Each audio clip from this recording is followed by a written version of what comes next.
Oh, yes, it lightened up a little bit. The Utah Jazz are dominant tonight in Minneapolis. They're doing it with three-point shooting with Donovan Mitchell's brilliance, and they set a little history. We're talking about all of it coming up on POSTCAST. POSTCAST tonight, Utah Jazz defeat the Minnesota Timberwolves by the final score of 136-104, and the Jazz were just outstanding today. They dealt with it early, kind of battled back and forth. They made them a few mistakes early, but we got into the keys of the game early. They established those, and then they were just brilliant. Donovan Mitchell, absolutely fabulous. But, Ron, we watched the film of the Timberwolves, the way they played. They send two to the ball. They're going to trap. They're going to be – and we just kind of knew, like, you can't do that to this veteran team and the way they pass the ball and the way they play. I don't think there's a lot of surprise on our end. As we prepare for this game, the Jazz had a big-time offensive outing. The way the Jazz search out three-point shooting and the way they move the basketball, and you pointed this out when we were watching it, that the Jazz are going to kill this team. I wasn't that optimistic there at first, but once you could see how they were just giving the Jazz opportunities to get those threes, and with the Jazz searching three-point shots, you could see it was going to happen. First half, okay, but boy, that third and fourth quarter was unreal. What are they able to do, Ron? Minnesota's a good defensive team. They come in here as the fourth best defensive team. They're the number one team in the league at forcing turnovers, and yet they look helpless. And I hate it's not because D'Angelo Russell didn't play. D'Angelo Russell's not a very good defensive player. I think he slows them down because he doesn't play with that type of pace that they were playing with. Now, whether that would have been a good thing for them or not, probably would have gave them a little better opportunities to knock down some threes because they don't have the best shooting three-point shooting team out there on the floor. But the Jazz was playing at a pace that I really, really liked. They were pushing the ball up the floor. It wasn't like they were just pushing and just going crazy, just taking and just playing wildly for the most part. Like the system was working because they pushed the ball ahead of the floor and was searching three-point shots. How many times did we see Bojan catch the basketball inside the three-point line, back up so he can shoot a three? We saw Jordan Clarkson catch one about 15 feet away from the basket. He runs back with the basketball to the three-point line so he could shoot a three. So it's working definitely for the Jazz, and they did a great job here tonight. It's clearly their identity is this three-point shooting. Tonight they took 54 of them. At one point in the game, they had taken 75% of their shots as threes. They make 25. They set history in NBA tonight. They are the first team ever to hit 20 threes in 3 straight games. This gets really hard to defend when you have this many shooters, Rudy Gobert rolling, and Donovan Mitchell playing at the level Donovan Mitchell is playing. It really is, David. I remember early in the year, I know it's still early for the most part, but I think the Golden State Warriors took 60 or 61 three-point shots. Is that right? They took an enormous amount of three-point shots, and I was thinking, I don't know if I like, just coming down and shooting threes and forgetting about the two-point shot and how crafty guys can be from the mid-range. But as comfortable three-point shots that the Jazz are getting, I mean, you have to appreciate that. Plus the fact that they're surrounding themselves with shooters, so why not take them? All right, this needs to be addressed. I don't know what they said yet.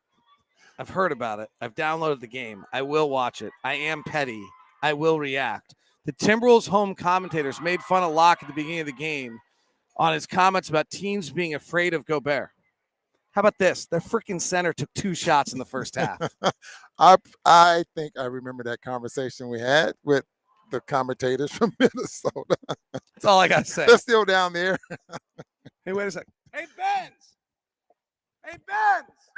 Hey, Benz.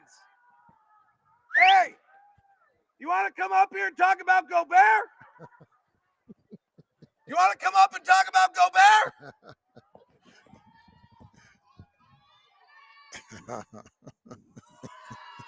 It's coming up. He's coming. I mean, they weren't scared of him or anything. They just scored 100 points. We'll see.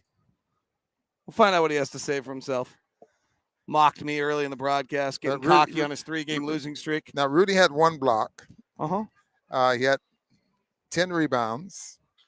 in 30 minutes of play, did pick up a fourth foul, kind of took him away from um, protecting the rim and maybe taking some chances.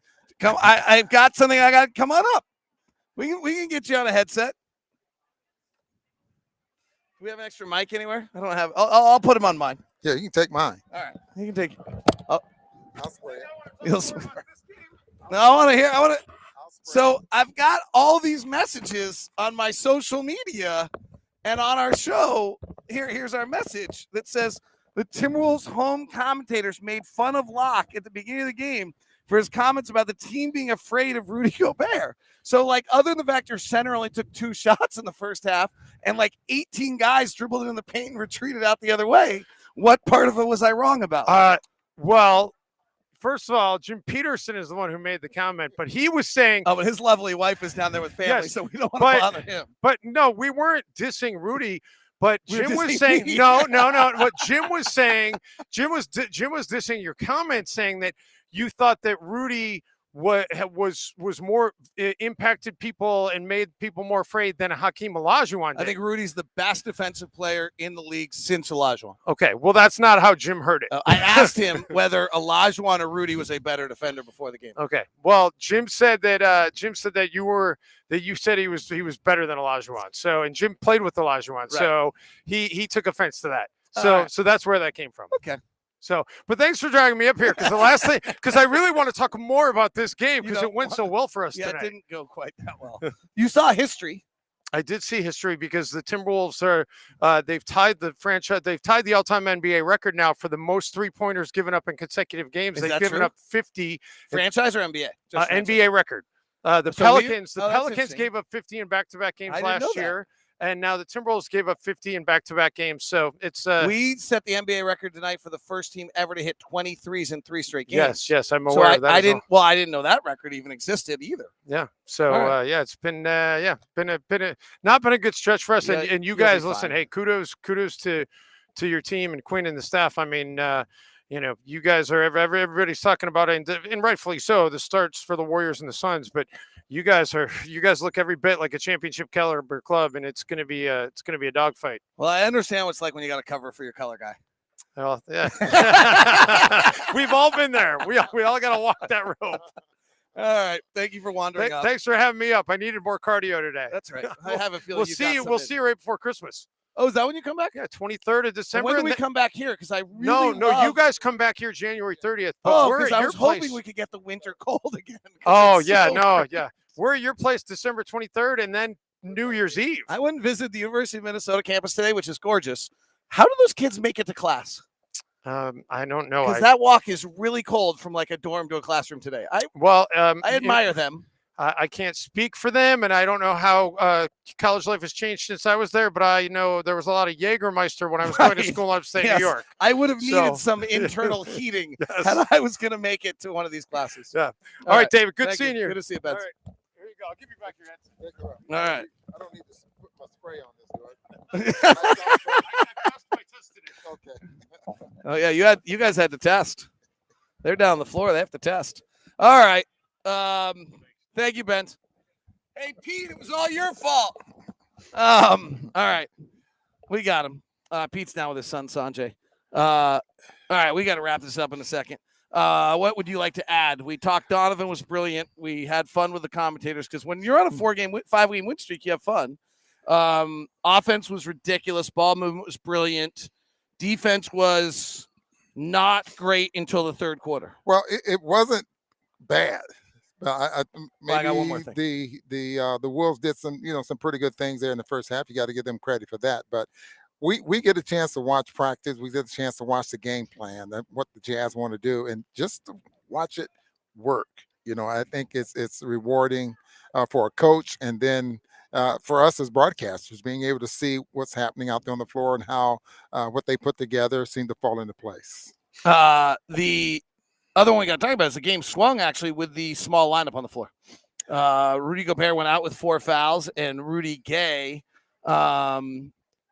played the 5, and the Jazz really did. And Bojan did a heck of a job on Karl Anthony Towns. Yeah. And the Jazz really did a remarkable job in that sequence of the game. Yeah, I was going to bring that up, that Bojan probably as hard as I've seen him work defending anyone on the post all season long, and he put the work in.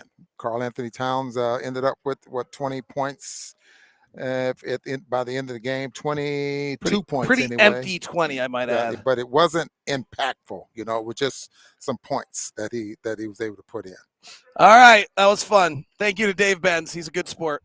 I wonder what his Twitter is. You guys here, do me a favor. That was very nice of Dave Benz. So let's see what Dave Benz's Twitter is. You guys can all send him a thank you at Dave Benz. That makes it really easy. Dave Benz, DAVEBENZ. Send him a thank you to a little. That would be very cool of all of you to show him a little love, and thank you for coming on up. I'd appreciate it. Have a great one. Thanks for tuning in. This is POSTCAST.